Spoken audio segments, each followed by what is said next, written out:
بسم اللہ الرحمن الرحیم۔ میرے دل سے گنبد سبز کا یہ معاملہ کوئی اور ہے۔ بسم اللہ الرحمن الرحیم۔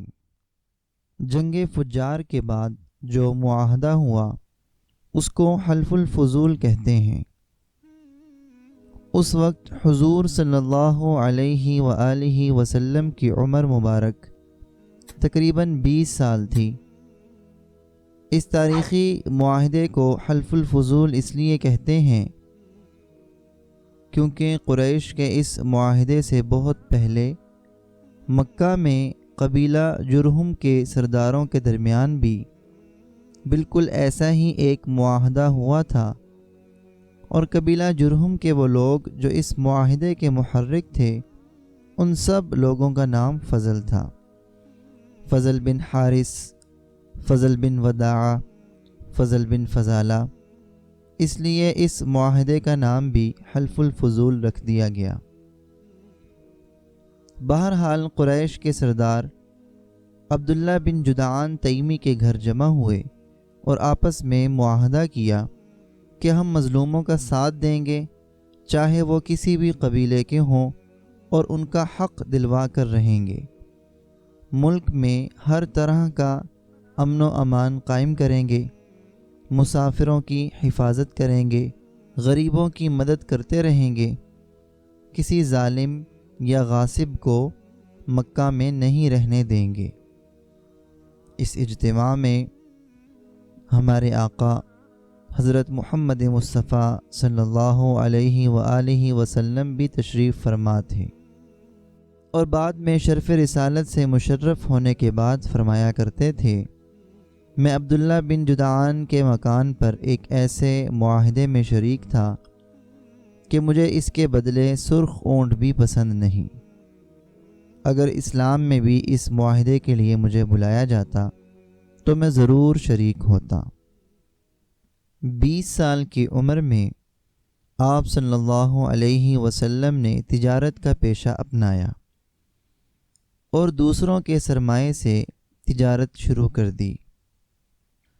قریش کے لوگوں کا سب سے باعزت پیشہ تجارت تھا، اسی لیے آپ صلی اللہ علیہ وآلہ وسلم نے بھی تجارت کے پیشے کو اپنایا۔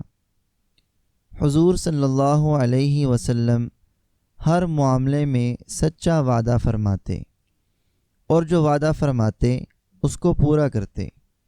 آپ صلی اللہ علیہ وسلم نے ہمیشہ معاملہ صاف رکھا۔ قریش کے لوگ حضور صلی اللہ علیہ وسلم کے اخلاق، دیانتداری اور ایمانداری پر اتنا بھروسہ کرتے تھے کہ بے فکر ہو کر اپنا سارا سرمایہ آپ صلی اللہ علیہ وسلم کے سپرد کر دیتے۔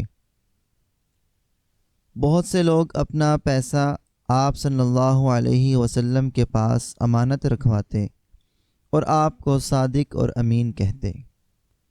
25 سال کی عمر ہوئی تو آپ صلی اللہ علیہ وسلم حضرت خدیجہ رضی اللہ تعالی عنہا کا مال لے کر تجارت کے لیے ملک شام تشریف لے گئے۔ حضرت خدیجہ رضی اللہ تعالی عنہا ایک معزز، مالدار اور تاجر خاتون تھیں۔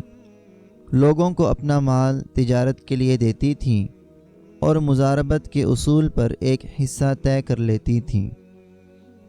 جب حضرت خدیجہ رضی اللہ تعالی عنہا کو رسول اللہ صلی اللہ علیہ وسلم کی راست گوئی، امانت اور مکارم اخلاق کا علم ہوا تو انہوں نے ایک پیغام کے ذریعے پیشکش کی کہ آپ صلی اللہ علیہ وسلم ان کا مال لے کر تجارت کے لیے ان کے غلام میسرہ کے ساتھ ملک شام تشریف لے جائیں۔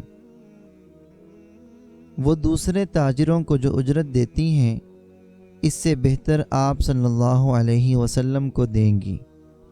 آپ صلی اللہ علیہ وسلم نے یہ پیشکش قبول کر لی اور ان کا مال تجارت لے کر ان کے غلام میسرہ کے ساتھ ملک شام تشریف لے گئے۔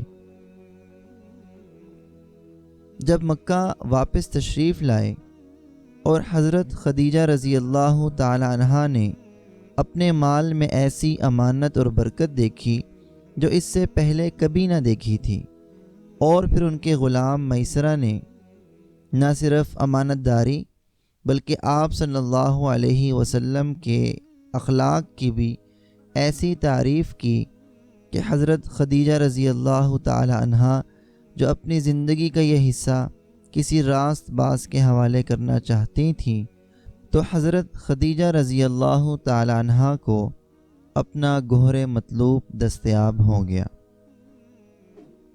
اب انہوں نے اپنے دل کی بات اپنی سہیلی نفیسہ سے کہی، اور نفیسہ نے جا کر نبی کریم صلی اللہ علیہ وسلم سے بات کی۔ آپ صلی اللہ علیہ وآلہ وسلم راضی ہو گئے اور اپنے چچاؤں سے اس معاملے میں بات کی۔ انہوں نے حضرت خدیجہ رضی اللہ تعالی عنہا کے چچا سے بات کی اور شادی کا پیغام دیا۔ اس کے بعد شادی ہو گئی۔ یہ ملک شام سے واپسی کے 2 مہینے بعد کی بات ہے۔ آپ صلی اللہ علیہ وسلم نے مہر میں 20 اونٹ دیے۔ اس وقت حضرت خدیجہ رضی اللہ تعالی عنہا کی عمر 40 سال تھی، اور وہ نسب، دولت اور سوجھ بوجھ کے لحاظ سے اپنی قوم کی سب سے معزز اور افضل خاتون تھیں۔ یہ پہلی خاتون تھیں جن سے رسول اللہ صلی اللہ علیہ وآلہ وسلم نے شادی کی، اور ان کی وفات تک کسی دوسری خاتون سے شادی نہیں کی۔ حضور صلی اللہ علیہ وآلہ وسلم کے بیٹے ابراہیم کے علاوہ بقیہ تمام اولاد انہی کے بطن سے تھی۔ سب سے پہلے قاسم پیدا ہوئے، اور انہی کے نام پر آپ صلی اللہ علیہ وسلم کی کنیت ابو القاسم پڑی۔ پھر زینب رضی اللہ تعالی عنہا، رقیہ رضی اللہ تعالی عنہا، ام کلثوم رضی اللہ تعالی عنہا، فاطمہ رضی اللہ تعالی عنہا اور عبداللہ پیدا ہوئے۔ عبداللہ کا لقب طیب اور طاہر تھا۔ آپ صلی اللہ علیہ وسلم کے سب بیٹے بچپن ہی میں انتقال کر گئے۔ بیٹیوں میں سے ہر ایک نے اسلام کا زمانہ پایا، مسلمان ہوئیں اور ہجرت کی سعادت بھی حاصل کی، لیکن حضرت فاطمہ رضی اللہ تعالی عنہا کے سوا باقی سب کا انتقال آپ صلی اللہ علیہ وسلم کی زندگی میں ہی ہو گیا۔ حضرت فاطمہ رضی اللہ تعالی عنہا کی وفات آپ صلی اللہ علیہ وسلم کے پردہ فرمانے کے 6 ماہ بعد ہوئی۔